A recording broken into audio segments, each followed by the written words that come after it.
Oui, Cyril, déjà, il faut savoir qui sont ces otages. Il y a d'abord Noa Argamani, elle a 26 ans. Elle est devenue, à contre-cœur, l'une des otages les plus connues, puisque la vidéo de son enlèvement avait fait le tour du monde le 7 octobre. On la voyait à bord d'une moto avec deux hommes et son petit ami Avinatan Or, qui lui aussi a été kidnappé et qui était emmené à pied par des terroristes du Hamas vers la bande de Gaza.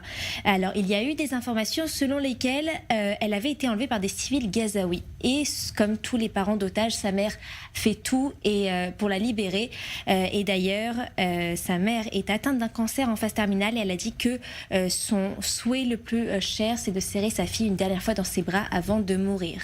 Deuxième otage, c'est Yossi Sharabi. Il est âgé de 53 ans. Il a été kidnappé le 7 octobre au kibbutz Be'eri avec son frère Eli. Alors sa femme et ses 3 enfants ont réussi à se cacher pendant 8 heures. Ils ont survécu au massacre. Yossi s'est un peu offert en otage pour épargner les autres. En revanche, la femme de Eli, Liane, et leurs 2 filles, Yael et Noya, ont été assassinées. Et enfin, il y a le 3e otage qui est Itai Svirsky. Il est âgé de 38 ans. Lui aussi, il a été enlevé au kibbutz Be'eri. Il était venu pour rendre visite à ses parents qui ont été assassinés, et lui a été blessé d'une balle dans la main.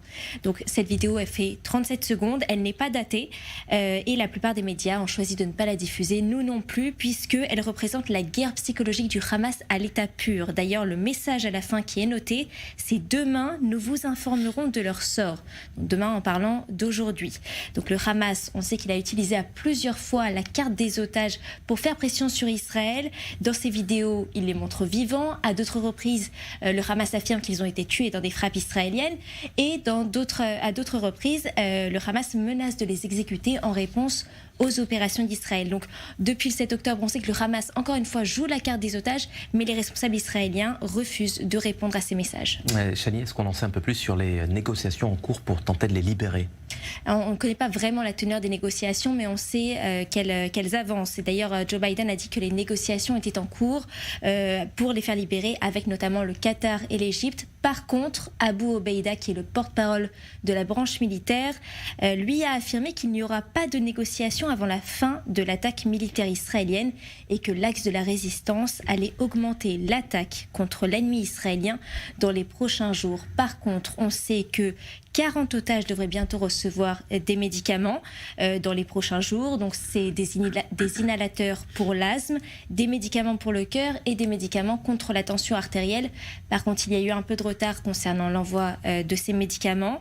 Selon CNN, c'est parce que le Qatar attend toujours l'arrivée de certains médicaments. Dès que le Qatar les aura reçus, il les transférera à l'Égypte.